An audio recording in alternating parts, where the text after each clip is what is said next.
Well, Flowering Branch has been open since 1985.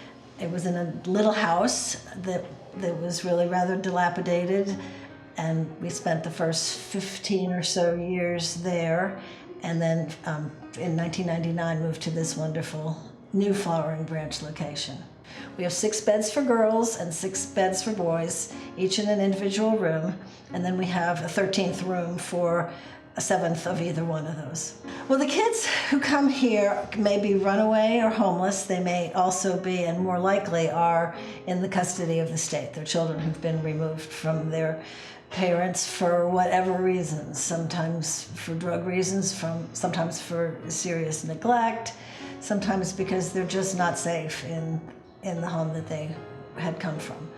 And we take them from ages primarily 8 to 17. Our kids live here together. They live here as a family. They fight as a family and love each other as a family. They do their chores and their homework and go to school, and they're just normal kids, and this is their house.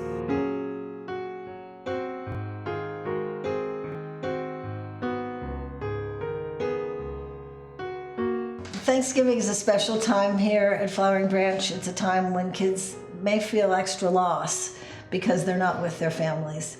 But when we get that kind of donation from somebody outside, it not only shows the kids that somebody else who they don't even know cares so much about them, but it also helps our bottom line. You know, we could go out and buy some turkeys, but if somebody else will provide those for us, it means the world. Our kids eat a lot around the holidays because they're out of school, so we're responsible for lots of meals, and so we were able to use that, and we appreciated it very much.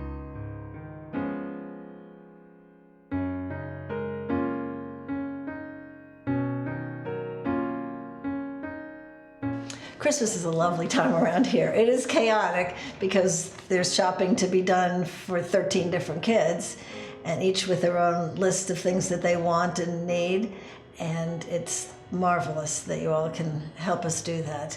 Most of our kids don't get Christmas presents from where they come from, and they're not used to that. So, you know, making Christmas special is really important to us, and so the contribution that you guys made obviously was really appreciated.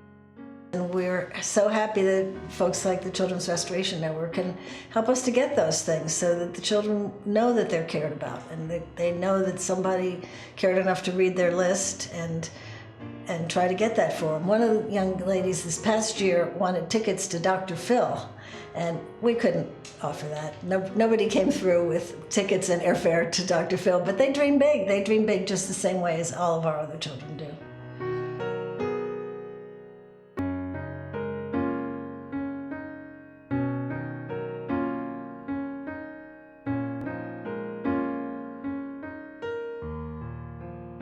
We also have mentors, adult mentors. That's what you see on the wall beside me. These are pictures of some of our mentors, most of our mentors over the years, who come once a week and spend an hour with the kids, one-on-one. Most of our children that come to the shelter are behind in school because they've had, you know, unstable living environments, several placement disruptions where they go from home to home, and they change schools normally every time that they move, you know, which could be from an average of 5 to 7 times.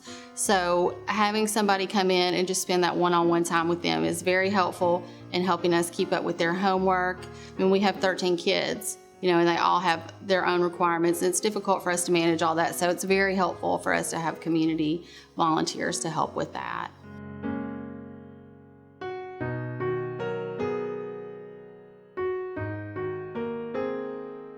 I don't know what we would do without Children's Restoration Network. Just the little things that you step in and help us do that make a difference in the kids' quality of life, whether it is bringing meals or providing them with a tutor or just knowing that you're there. If we need to call you and say, well, we need some sweaters, you can usually help us out on that sort of thing.